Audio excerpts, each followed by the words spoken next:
Bueno, feliz día tengan todos los televidentes de Noticias Telemaya, quien les saluda Gustavo Mendieta. Este día con un tema sumamente importante, un tema que dejó algunas lagunas en muchas personas, cuestiones que hemos recibido, cuestionamientos a través de nuestro correo electrónico telemaya@hotmail.com o bien a través de las diferentes redes sociales hemos recibido comentarios referente a estas famosas regiones especiales de desarrollo o bien conocida de manera popular ciudades modelos. Y es por ende que este día hemos invitado a toda la teleaudiencia para que ustedes vean y conozcan y sepan a detalle acerca de qué sucedió con las famosas regiones especiales de desarrollo o las ciudades modelos al vicepresidente del Congreso Nacional, licenciado Marvin Ponce. Bienvenidos a Noticias Telemaya, licenciado. Es un honor tenerlo acá. Y de igual manera para hablar acerca de este tema que se convirtió hasta cierto punto en algo político y al mismo tiempo se quedaron algunas lagunas. ¿Qué eran realmente las famosas regiones especiales de desarrollo o bien conocidas como ciudades modelos? Buenos días, licenciado. Buenos días al auditorio de Maya, Cable Maya, Canal 2, Telemaya y todo el auditorio. Efectivamente, este tema estuvo en el debate público y con influencia fuerte de medios de comunicación que la gente se informó a través de los medios de comunicación. Muy poca investigación profunda hubo para decir los beneficios y los desventajas que tenía esta ley. Nosotros, como Partido de Unificación Democrática, quiero aclararle, nosotros creíamos que era una buena opción, pero tenía vicios de inconstitucionalidad, entonces votamos en contra, ¿va? Si se hubiera eliminado la parte inconstitucional, posiblemente hubiéramos acompañado este proceso. Independientemente de correr riesgos, porque yo quisiera hacer una reflexión muy rápida, histórica, que nosotros venimos de modelos económicos siempre impuestos desde fuera, ¿va? Correcto. Primero empezamos con el modelo minero, ¿va? Que la minería iba a ser gran desarrollo. Le entregamos las minas a las compañías transnacionales norteamericanas, sobre todo la Rosario Mining Company, en los años finales del siglo XIX. Que solo sirvió de explotación. Sí, sí, solo fue una explotación, un modelo extractivo, donde se llevaron todo el oro de Honduras y no le quedó nada al país y el modelo de desarrollo no fue bueno para el país. Simultáneamente venimos con el modelo bananero, ¿se acuerda? Que entregamos las 400.000 hectáreas de los valles más importantes de la costa atlántica a la United Fruit Company, a la Standard Fruit Company, a la Truxillo Rice Company, a la Chiquita Banana. Le entregamos nuestras mejores tierras mediante el proceso de concesión. Le concesionamos las tierras por 99 años. Han pasado 114 años desde que se firmaron esos convenios y el modelo pues desarrolló ciertas ciudades, generó un cierto modelo de desarrollo, pero también las tierras no las devolvieron cuando tenían que devolverlas. Todavía las tenían ocupadas ellos y ya no tienen banano en las tierras y ahora están alquilando y vendiendo las tierras que no les pertenecen, sino que le pertenecen al Estado. Entonces se robaron las tierras, pues digamos. Mientras el Estado no las recupere, las tienen prácticamente ocupadas ilegalmente. En segundo lugar, quiero decirle también que ese modelo generó también un problema serio porque no se logró generar una burguesía nacional hondureña, porque todo el modelo de desarrollo coincidió con el proyecto de la reforma liberal de Marco Aurelio Soto y Ramón Rosa. Y la reforma liberal prácticamente se centró en el modelo bananero, extractivo y de enclave y de plantación bananera en ese caso. Se generó toda esa entrega de ese territorio y al final no se volvieron los territorios y todos los negocios fuertes, el Banco Atlántida lo hicieron las bananeras, la fábrica de jabón, de aceites, de mantecas, las azucareras, las empresas de pollo, todos los negocios relacionados con la comida, con la industria, las telas y todo eso, quedó en poder de las compañías bananeras. Entonces, ese modelo ya fue ensayado, digamos. Prácticamente en ese momento se crearon ciudades modelo, pues, porque surgió la ciudad de Progreso, La Lima,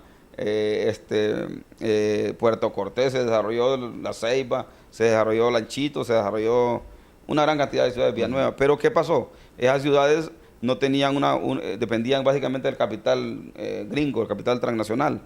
Cuando los gringos se retiran y reducen su producción de banano, no queda una burguesía hondureña dirigiendo el país para plantear modelos de desarrollo endógenos desde Honduras. Entonces, de ahí pasamos una serie de años también en vacío, con el modelo bananero impuesto hasta el año 80. De ahí venimos a implementar también otros proyectos en los años 60, el proyecto que se llamó el Mercado Común Centroamericano, que era un gran proyecto, pero desgraciadamente no se pudo desarrollar porque se generó la guerra del 69, se generaron pleitos entre países, porque las burguesías de otros países y el mismo enclave bananero no permitió que se desarrollara una burguesía centroamericana. Eso generó realmente que fracasara el modelo. Después vino otro modelo que se implantó desde Estados Unidos, que era el modelo de sustitución de importación, era crear grandes empresas hoteleras, de industria en el país, como lo que fue el modelo de la CONADI, el modelo de sustitución de importaciones. Se creó la CONADI, el Corfino, la CODEFOR, el COBANA, el proyecto de pulpa y papel y una gran cantidad de cosas. Se crearon proyectos hoteleros, proyectos de textileros, proyectos de industriales, pero al final, ¿qué pasó? Una burguesía, y así es la historia, no la podemos engañar, sobre todo una burguesía de origen árabe se quedó con esos dineros, no pagó al Estado y se quedó con las industrias y con el negocio. Que eso significó entonces que ese modelo se genera una nueva burguesía, pero esa burguesía es una burguesía árabe judío que se instala en el país y que inicia con un proceso de desarrollo económico después de solo tener tiendas de venta de telas, de textileras y otras, empieza a entrar a la industria, a crear bancos, a crear otras industrias y se genera un modelo económico, pero los ganadores no fueron el pueblo hondureño, fueron un grupo de empresarios que se quedó con el dinero. A eso iba, exactamente. Podríamos decir entonces de que el desarrollo no benefició netamente a los oriundos de nuestra tierra hondureña, sino que a extranjeros que aprovecharon la coyuntura para poder desarrollar sus empresas. Efectivamente, es más bien afectó al pueblo hondureño porque nos generó aquella pesada deuda externa. ¿Va? Correcto. Porque todo eso no fue que nos regalaron ese dinero, era una deuda externa, era el boom del petróleo, de la primera generación del petróleo, y habían los petrodólares por todo el mundo. Entonces, ese dinero no hallaban dónde colocarlo, entonces crearon este modelo de que hiciéramos industria en estos países pobres, pero al final las industrias quedaron en un grupito pequeño. En Guatemala sí lo aprovecharon más o menos, en El Salvador también, y se generó un cierto nivel de desarrollo. A partir de ahí Honduras quedó desajustado porque con una pesada deuda externa y con un modelo fracasado. Después vino la guerra centroamericana, intestino, vinieron los acuerdos de paz, vino la democracia hondureña con Roberto Sazo Córdoba. A partir de los 80. De los 80. Después vino la Guerra Fría, que fue prácticamente donde el modelo económico no se desarrolló, sino que vino persecución de dirigentes, persecución de organizaciones, una lucha contra todas las opiniones políticas en contra del statu quo. Posteriormente, cuando nosotros salimos de la guerra centroamericana, sucedió lo que no pasó en Europa. Porque si usted lee la historia, en Europa, después de la guerra de Europa, de la Segunda Guerra Mundial, lo que viene es un gran plan Marshall para volver a reorientar a Europa y desarrollarla. Un desarrollo completo. Y Europa se emerge de las cenizas y se convierte en un gran continente. Aunque había un problema de guerra fría entre la izquierda y la derecha, Europa resurge pues desde las brasas.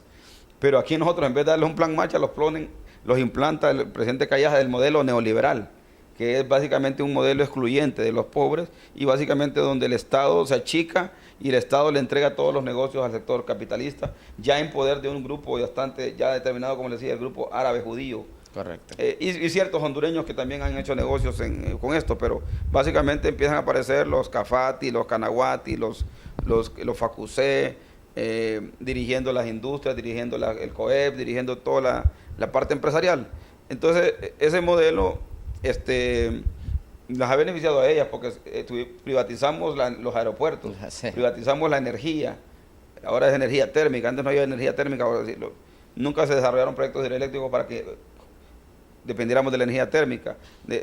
Entregamos las telecomunicaciones, entregamos la telefonía celular regalada.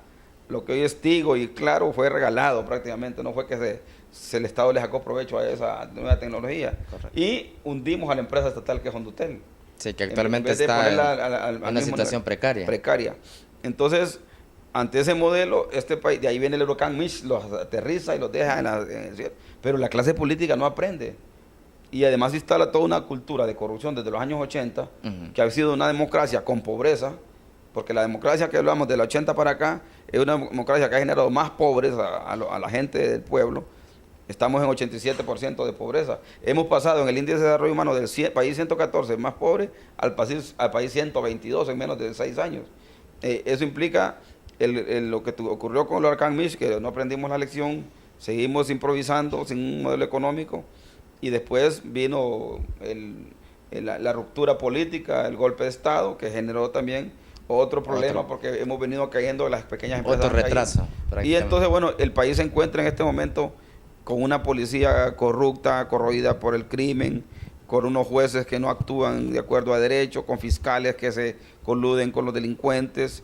Aunque hayan buenos jueces y hay buenos fiscales y hayan buenos policías, pero ese sector pequeño, mediano, grande, dentro de esos sectores es la que daña a estas instituciones, y prácticamente las instituciones han venido debilitando, y prácticamente la sociedad donde ella se encuentra en una situación prácticamente un clima de guerra.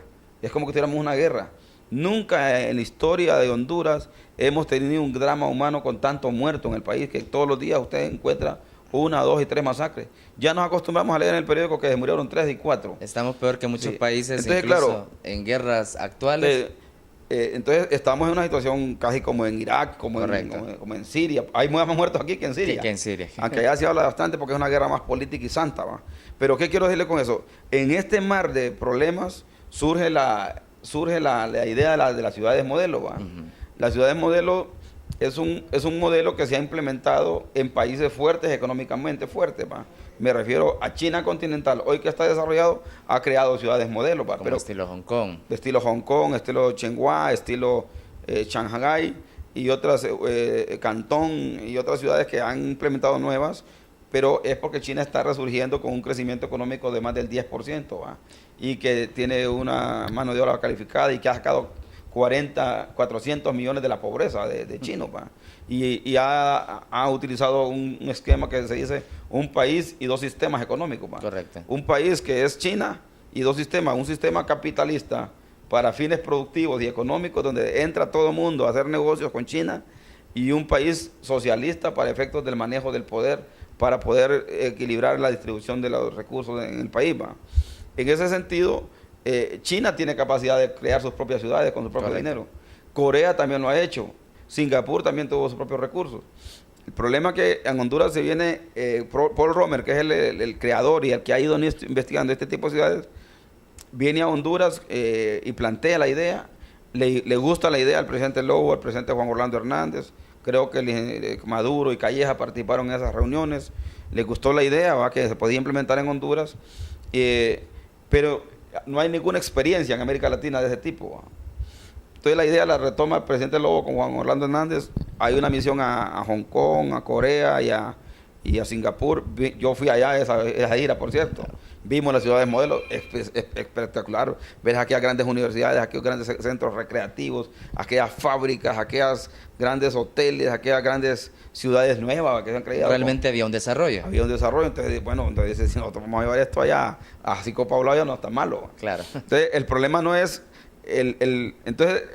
pero aquí el problema hay que ver cuál ha sido el trasfondo de esto. Una, que este modelo lo plantea Juan Orlando Hernández y Porfirio Lobo Sosa, que están confrontados con los grupos económicos más fuertes, ¿va? Correcto. Si esta idea hubiera salido de los grupos económicos que manejan el poder económico en el país, yo les aseguro que no hubiera tocado tablita ni en el Congreso, ni en la Corte Suprema, ¿no? Ya hubiese estado aprobado. Ya estaba aprobado y la Corte la hubiera visto que era constitucional. Correcto. Esa es una realidad, ¿va? La otra realidad es que en Honduras, por esas malas experiencias, tenemos la cultura de la sospecha y le tenemos miedo a lo nuevo.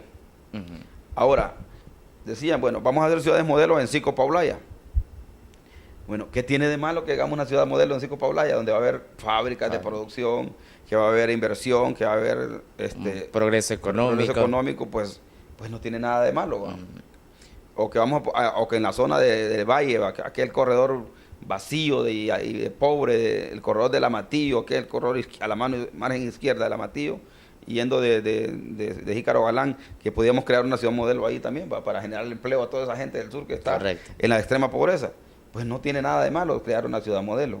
O crear una ciudad modelo allá por Olancho, pues, donde hay poco desarrollo. No. Una ciudad modelo me refiere a que van a haber fábricas, que va a haber inversión extranjera, que van... El problema es cuando se diseña el modelo de ciudad en Honduras. En primer lugar es que nosotros tenemos nos volvemos bastante patrioteros y luchadores por la soberanía, pero no proponemos nada para desarrollar el país. Siempre las propuestas tienen que venir de afuera, ¿va? Esta propuesta, si bien es cierto, venía de afuera, pero había sido tomada por Honduras para entrar a un modelo nuevo y no un modelo copiado en América Latina, por lo menos. Correcto. Entonces, la ciudad modelo consistía en que hay que buscar un territorio, ¿va? El problema es que el territorio no se puede vender a extranjeros en los 40 kilómetros de las fronteras y de las costas, eso dice la Constitución. Pero ese modelo se mantenía todavía, porque lo que se iba a hacer ahora era como alquilar las tierras, ¿va? O concesionarlas o prestárselas a los inversionistas para que vinieran a invertir. Durante un tiempo determinado. Durante un término determinado, Ajá. con opción a devolverlas, ¿va? Tenían que devolver esas tierras, no es que se iban a quedar con ellas. Similar a modelos pasados que habíamos mencionado. Similar al modelo pasado. Entonces, claro, con el ejemplo pasado, Correcto. mucha gente que se opuso tuvo como ejemplo el modelo bananero donde no devolvieron las tierras. No, exactamente. ¿Quién nos garantiza que esos chinos, esos coreanos, o esos tailandeses, o esos japoneses nos van a devolver las tierras después? Correcto. O esos gringos, quien venga a invertir ahí, va, o esos salvadoreños, porque pudieran venir empresarios salvadoreños a invertir. ¿Quién nos garantiza que los van a devolver las tierras? Ese fue el problema, pero en términos de constitucionales de territorio no afectaba, porque no es que se estaban entregando las tierras por la vía de la venta, ¿va? No se generaba propiedad privada en los tenientes de la tierra, ¿va? Pero ¿se perdía o no se perdía soberanía? Se perdía cierta soberanía en términos realmente de que Honduras ya no podía decidir sobre esos territorios. Una vez entregado ya no puede decidir sobre esos territorios. Entonces se perdía cierta soberanía a cambio de generadores de empleo, generadores de desarrollo, generadores de economía, ¿va? Entonces habría que ver cuál es el costo-beneficio que significaba esa Correcto. pérdida de soberanía, ¿va? Pérdida de soberanía en términos relativos, porque no es que se iba a quedar en propiedad. La tierra siempre iba a ser de Honduras. El problema estaba en que se creó la idea de que es que nosotros íbamos a crear un país dentro de otro país, ¿va? Sí, eso Porque fue sí, la ciudad modelo tenía pecados originales, ¿va? Que son los que generaron la inconstitucionalidad.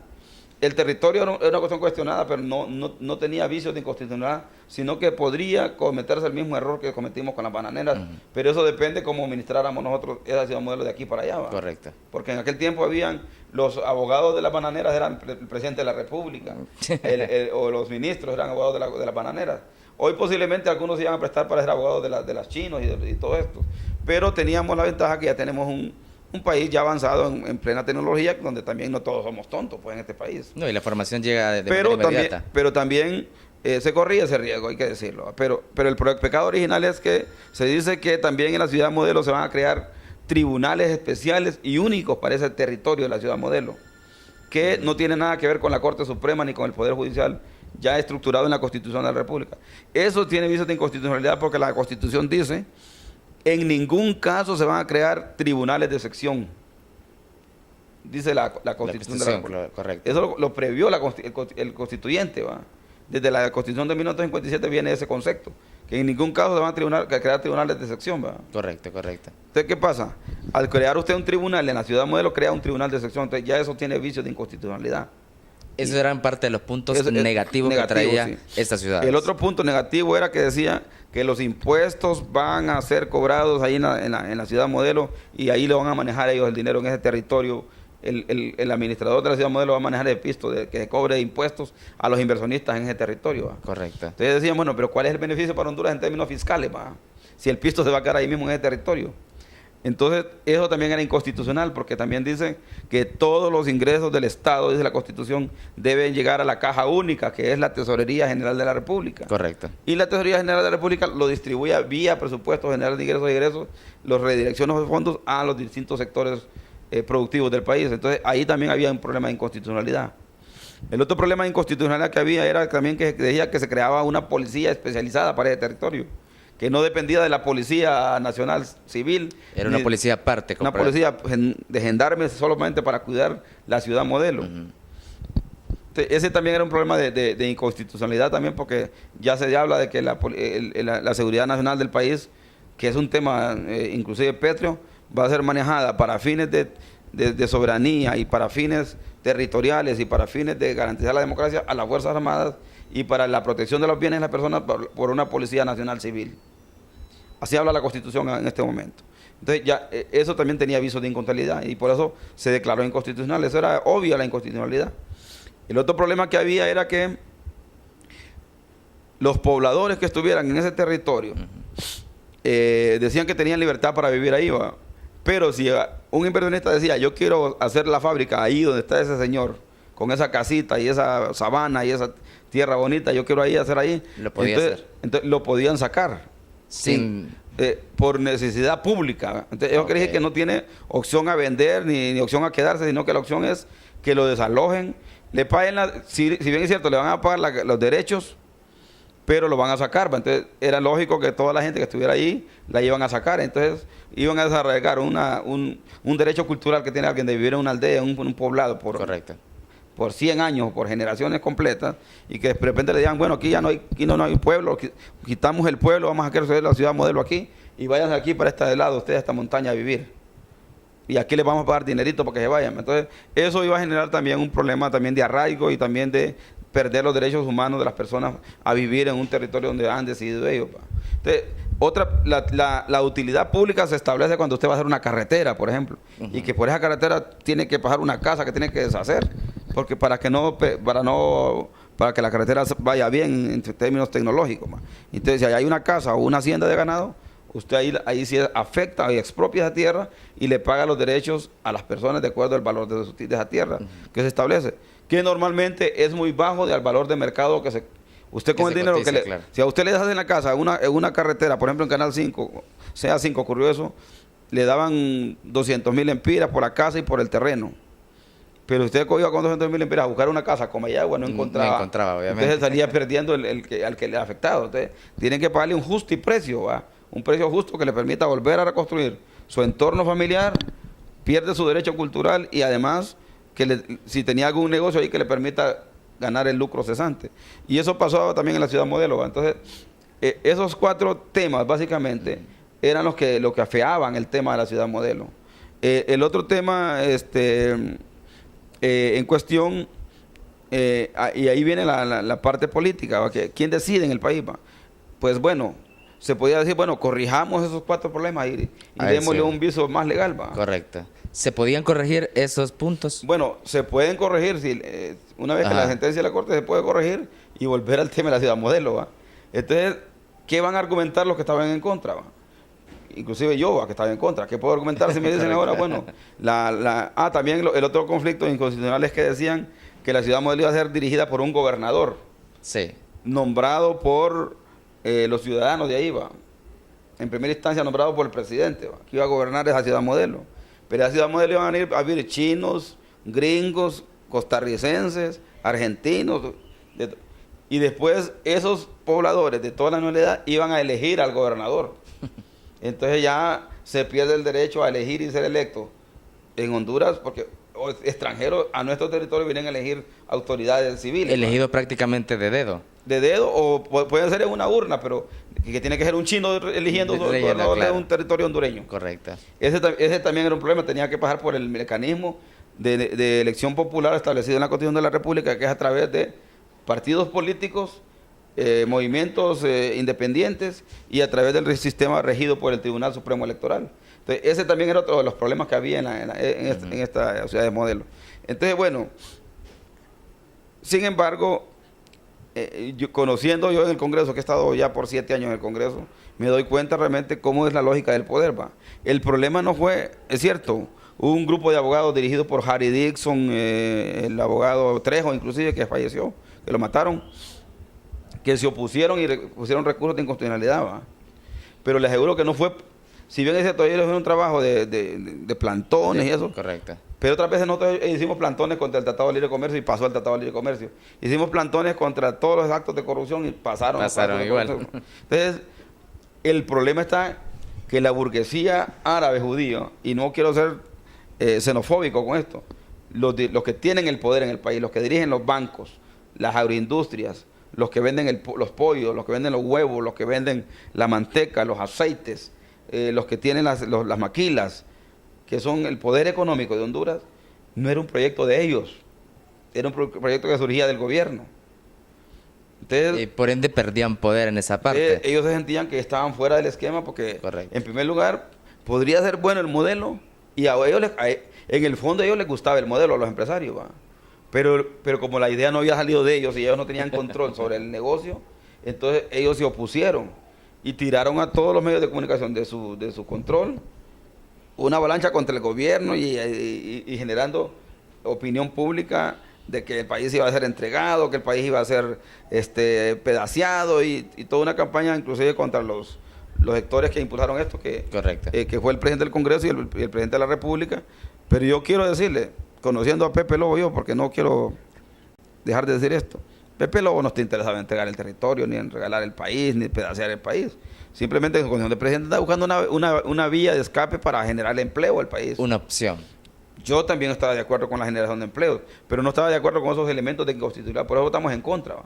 Nosotros inicialmente nos pareció interesante la cosa. ¿Va? Correcto. Porque mire, Cico Paulaya es un sector tomado por narcotraficantes.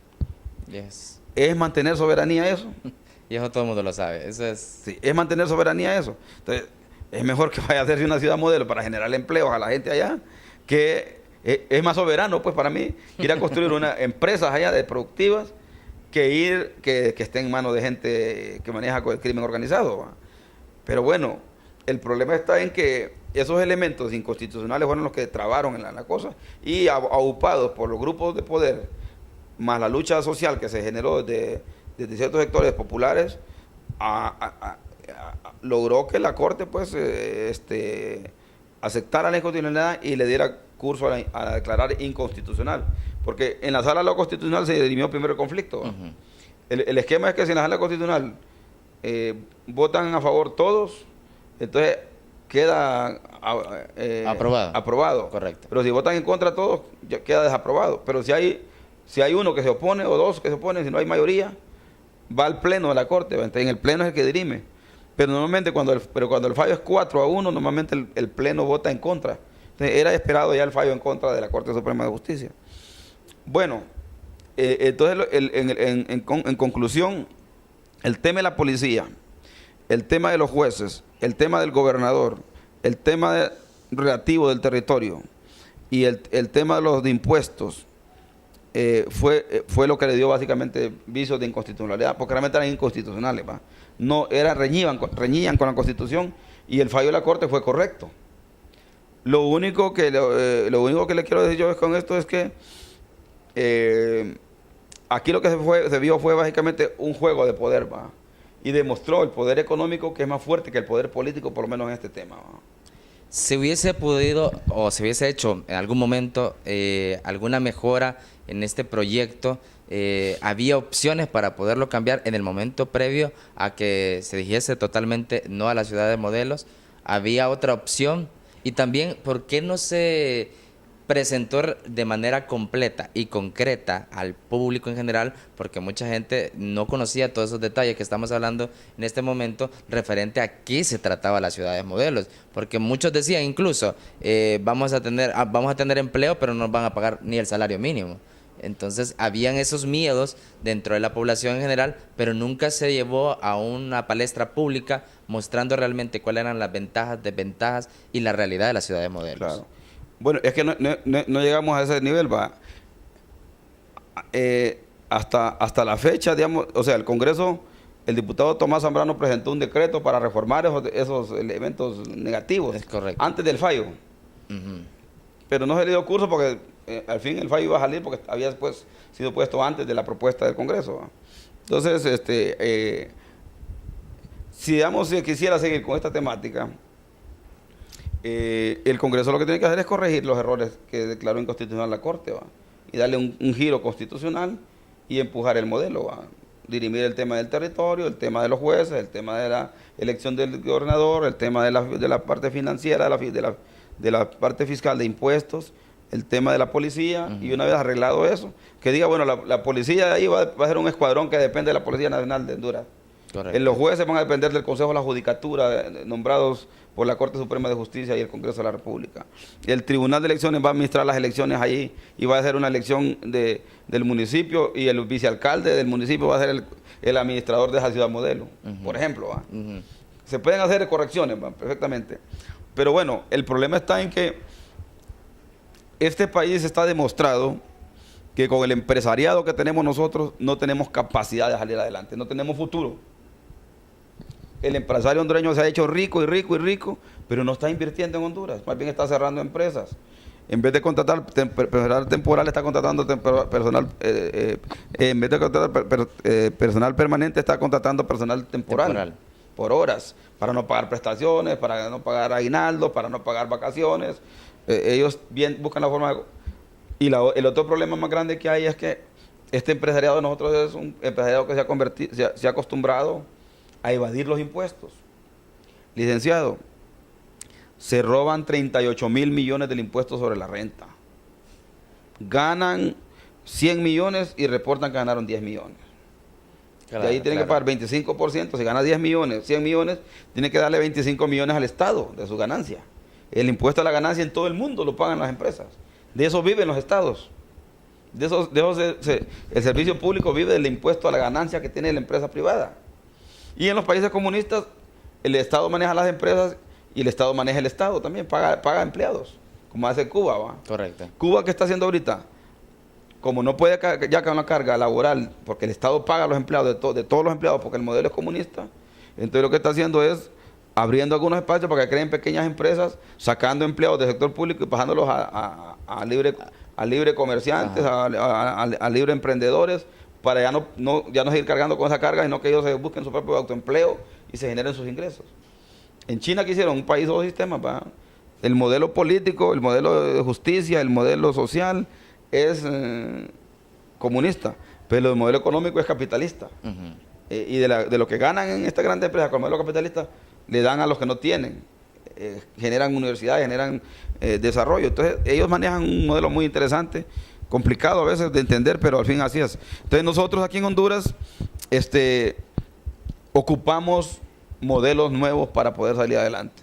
Y el modelo de las ciudades modelo, valga la resistencia, regiones especiales de desarrollo, no es del todo malo. Yo no quiero tampoco satanizarlo, claro. No es del todo malo. Nicaragua no es que está prosperando, pero Nicaragua hace unos 10 años era más pobre que Honduras. Sí. Nicaragua ha avanzado y ha generado empleo masivo. Han llegado un montón de empresas a Nicaragua, una porque hay seguridad, correcto, una porque el gobierno le abre las puertas y le da beneficios a los empresarios, y otro porque hay una mano de obra que es más barata que la hondureña, porque pagan menos. El salario mínimo en Nicaragua son $4.000, que son como 3.800 lempiras. Claro. Entonces, claro, el empresario internacional se va donde le pagan, donde sus costos son más baratos. Entonces, Nicaragua ha avanzado por esa vía, abriendo mercados, y no andan empezando en soberanía, porque la soberanía la tienen controlada ellos. Porque tienen un pueblo educado, tienen un pueblo controlado, un pueblo que sabe lo que es patria, lo que es su territorio. Y no es que un chino se vaya a dar un pedazo de tierra para China, pues ni un japonés. El problema está en el enfoque de los modelos que los han creado en Honduras, los que los ha creado la cultura de la sospecha. Pero yo no creo que si viene un chino a poner una fábrica de barcos, por ejemplo, ahí a Nacaome, a poner un astillero, si vamos a hacer un canal interoceánico, si vamos a hacer una ciudad de maquilas para la gente de la China en la zona de San Lorenzo y Nacaome, y que los coreanos van a salir por el Pacífico para sus tierras más fácil que por otros territorios, correcto, sea malo, pues, si ahí se van a generar empleos. Entonces, yo creo que sí tenemos que seguir pensando y repensando cuál va a ser la vía de desarrollo del país. Pero obviamente muchas empresas no vienen a Honduras por dos cosas. Uno, porque aquí los mismos empresarios hondureños le ponen trabas a los inversionistas extranjeros. Hay que ir al COEC, quieren ser representantes de ellos y que les paguen dinero. Un montón de empresarios no tienen empresas, sino que se dedican a hacer pingües negocios con empresarios internacionales. Los atienden y les dicen, bueno, yo voy a ser su representante aquí, le voy a cobrar tanto y le voy a hacer y todos los realmente no trámites. tienen ninguna... Sí, más bien es un tramitador y no es empresario. Porque juzgue usted o juzgue el pueblo que nos escucha. El presidente de la Asociación Nacional de Industriales, don Adolfo Facuse, Fito Facuse que le dicen, es el presidente de los industriales, pero él no tiene industria. No tiene industria. Porque quebró con todas sus industrias. El presidente de los industriales tendría que ser una persona que es un ejemplo como industrial en Honduras. Correcto. El señor bien ha quebrado todo, le debe al Banco de los Trabajadores, le debe al Estado, no le paga la luz a la ENE, no le paga a usted los teléfonos, y ese es el jefe de los industriales en Honduras. Entonces, eso nos demuestra que nuestra clase empresarial no está preparada para enfrentar el desafío de sacar a la Honduras de la pobreza. Entonces, por eso ahora todo el mundo está patinando en este país, ¿va? Porque con inseguridad, con problemas de pobreza, problemas de hambre, problemas de desempleo, más la terrible corrupción institucionalizada que hay en este país parece que no, a veces uno cree que no tiene futuro. Pero ¿qué podríamos hacer en estos casos? Porque estamos hablando de que la gente, muchas personas que miraban el lado positivo de las ciudades modelos, esperaban empleos a raíz de estas ciudades. Otras, pues esperaban un desarrollo. Otros esperaban hacer negocios vendiendo sus tierras, ¿va? Correcto. Entonces, ¿qué se podría hacer? ¿Cuál sería realmente esos puntos de solución?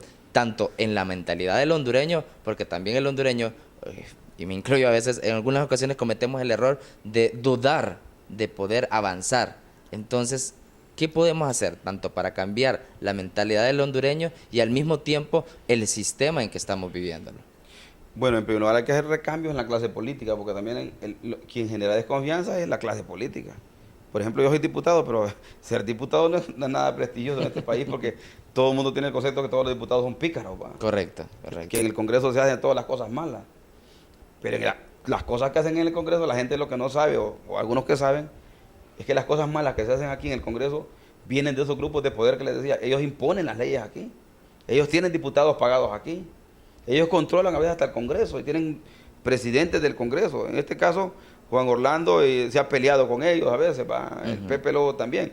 Pero siempre Juan Orlando y Pepe pertenecen a un grupo de poder económico también, ¿va? Correcto. Tienen sus relaciones de poder con otros grupos económicos.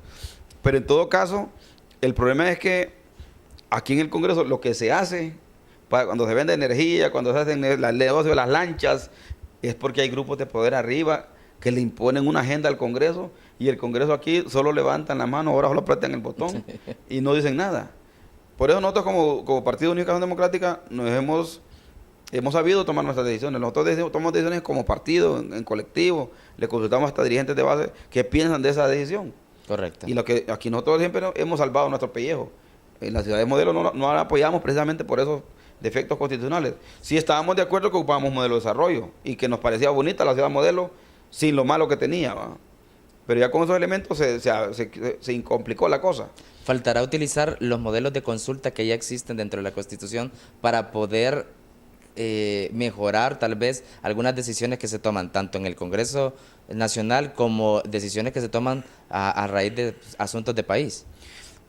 Bueno, puede ser un vehículo aplicar el plebiscito, el referéndum, la consulta popular, pero yo creo que ocupamos una nueva constitución de la República. Ocupamos hacer un nuevo pacto social en Honduras, cómo vamos a dirigir este país. Correcto. Y ese pacto tiene que decir, bueno, cero corrupción, punto de partida. Un nuevo acuerdo entre ciudadanos y políticos y empresarios. No podemos seguir así. Tenemos que buscar nuevas vías de cómo va a ser la justicia en Honduras. Vamos a ir ahí con jueces que por una llamada telefónica de un político mete preso o le hace un negocio a alguien y afecta a otro. Correcto. Eso no puede seguir aquí. O que el narcotraficante lo agarran y ahí le dan medidas sustitutivas y se va a la droga. Eso no puede seguir aquí. Tenemos que hacer un pacto donde cero corrupción en primer lugar. Corrupto, inclusive si hay que aplicar la pena de muerte, hay que aplicársela a los corruptos en este país. Muchos dicen, Honduras ya no necesita más leyes, necesita que se ejecuten estas leyes. ¿Cómo hacer eso y que se haga realidad? Porque realmente somos un país que tenemos una gran cantidad de leyes, pero muchas de ellas no son utilizadas y son desconocidas incluso. Mire, le voy a decir una cosa, tiene razón la gente, aquí hay leyes bonitas. Sí. Aquí hay una ley contra el enriquecimiento ilícito, pero es la ley que menos se aplica. Aquí se han enriquecido ilícitamente miles de ciudadanos, hasta colegas suyos, periodistas. Correcto. Que empezaron en la facultad, venían de un barrio y hoy son dueños de mansiones y de carros de lujo, carros del año, tienen empresas y cuentas bancarias y tal vez en su medio de comunicación, ¿usted sabe cuánto pagan los medios de comunicación? ¿Va? Pagan salario mínimo del periodista, de los que lo pagan, y no pasa de 10,000 empiras más si es un buen periodista. Sí, correcto. Digamos, en las cadenas que yo conozco más grandes que pagan, le pagan 30,000 empiras al periodista que más le pagan. Exacto. Tal vez 40,000 a alguien que ya tiene mucho por antigüedad, ¿va? Pero con 40,000 empiras usted no puede tener una casa en las Lomas del Guijarro, una casa en Las Hadas de 3 plantas y con jacuzzi, con piscina. Y eso ocurre aquí, ¿va? Periodistas, diputados, millonarios, porque aquí también se venden decretos en el Congreso. Aquí hay diputados que por un decreto se hacen millonarios. Ese es un punto importante porque muchos consideran que a la hora de que se realizó la consulta referente a las ciudades modelos, muchos fueron comprados esos votos porque fue la mayor parte de los diputados que dijeron que sí, que estaban de acuerdo, pero que aparentemente habían sido comprados. No, fíjate que no. Yo creo que en eso sí hay que ser... La gente, alguien dice algo así, un periodista fuerte dice eso y Correcto. se convierte en una cosa, una bola de nieve que va agarrando forma. Una especulación. Sí. Yo soy diputado y quiero decirle Correcto. que aquí, a mí me han hecho ofertas indecentes. Bastantes, como 4 veces más o menos. Pero mi conducta es luchar contra la corrupción, vengo de un barrio por los pobres, entonces uno no puede tener un doble discurso, pues que va a luchar por los pobres y va a estar agarrando moje de los ricos acá. No, eso no puede pasar. Viviendo con una doble moral. Entonces, no, vivimos sencillamente, vivimos con el sueldo digno que nos da el Estado, más bien un sueldo bueno, porque yo gano casi 60,000 lempiras. Correcto. Entonces, si la ciudadanía aquí gana, el que tiene trabajo gana 4,000 pesos, 5,000 lempiras. Entonces ya somos privilegiados los diputados solo con el sueldo. Entonces, ahora, aquí hay momentos que sí hay decisiones donde algunos políticos tradicionales están acostumbrados a pedir dinero y a veces el político que está de la oposición, que ocupa esos votos para una decisión que ocupa 2/3 partes, ocupa esos votos por fuera para tomar la decisión y poner su persona ahí y le dan otro puesto al otro. Entonces, ¿qué dice? Bueno, si querías que te ponga eso, entonces dame 20 millones para mi bancada. Correcto. Y eso ya ha ocurrido. Aquí cuando se aprobó el ALBA, por ejemplo, cuando tiempo de Mel Zelaya, aquí llegó un carro lleno de dinero con sobres de Manila para cada diputado liberal y nacionalista que votó a favor del ALBA, porque ellos estaban en contra del ALBA, todos, ¿te acuerdas? Sí. Solo los de la UDA estamos a favor, solo éramos los únicos que le apoyábamos a Mel. Inclusive los liberales que eran de Mel estaban contra el ALBA. Estaban contra el ALBA, ¿cierto? Pero cuando le dieron 250,000 lempiras en un sobre, todo el mundo dijo ahí sí. todo el mundo votó por a favor y todo el mundo, hasta Micheletti votó a favor por el ALBA. Entonces, así ocurre aquí son las cosas. Este Congreso ha sido más decente, ¿va? Este último. Por lo menos los diputados, yo sé que no han agarrado dinero, que no han habido tantas ofertas, pero sí hay un grupo de unos 10 diputados cercanos al poder que la tocan, ¿va? Como dicen, la chiman con el poder, ¿va? Que una ley de telecomunicaciones, que una ley como esto de las lanchas, como una ley también de comprar aviones, como cualquier energía eléctrica, que los 100 megas, por ejemplo. Correcto. Aquí se hacen negocios redondos. Y por eso ellos eligen y se reeligen y se reeligen y se reeligen y están cerca del poder independientemente que su partido no esté en el poder. Pero saben jugársela muy bien. Sí, entonces claro, esos malos diputados son los que han hecho que el Congreso digan que todos somos pícaros. Yo no voy a decir que soy un santulón ni nada por el estilo, pero por lo menos yo no me siento dentro del grupo de los pícaros, me siento de los que trato de hacer una función diferente. Sergio Castellanos, doña Chela, el compañero Pavón, el compañero Pavón trabaja en el Congreso y también entrena un equipo ahí para hacer un ingreso digno a su profesión y sus actividades.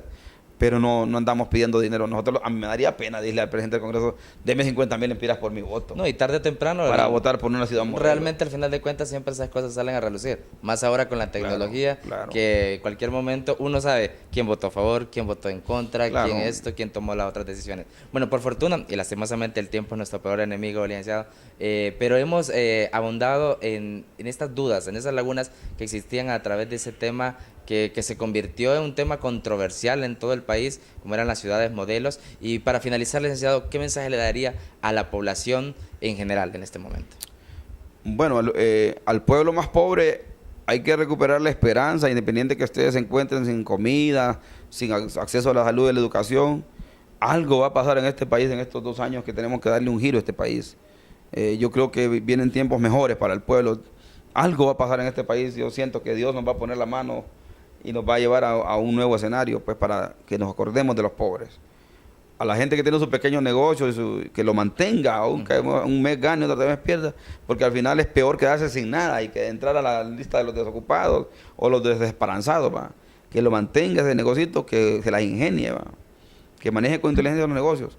A la clase media que trabaja y que es la que aporta impuestos, que se siga sacrificando en estos momentos difíciles. Porque gracias a esa clase media y a esa clase trabajadora, que todo lo que gana lo gasta, es la que genera una economía subterránea, ¿va? Si usted se gana 10.000 lempiras en su trabajo, usted tiene que comprar ropa, y esa ropa la va a comprar un negocio, ese negocio lo contrata a otra trabajadora. Eso es lo que genera un poco de economía en este país, una economía. Hasta que llega el sector informal, donde va a comprar los calcetines a la isla, va a comprar un CD pirateado. Eso genera negocio también en este país. A esa gente que siga manteniendo sus negocios y a los ricos, hombre, que suelten un poco de lo que tienen. Aquí viene un montón de gente que tiene parálisis cerebral, niños con problemas de insuficiencia renal. Vieran de dar un poco de ese dinero que no le entregan al Estado para dar fondos a los hospitales, para comprar medicamentos. Pide dar un poquito más de solidaridad de los ricos, porque creo que el problema en este país es que es el país más desigual de América Latina. Porque así como este es el país donde más ricos hay, de Centroamérica. Pero es el que menos colabora. Pero es el país donde hay más desigualdades porque hay 87% de personas pobres. Y ser pobre significa no comer, no vestir bien, no tener buena salud, ni tener buena educación.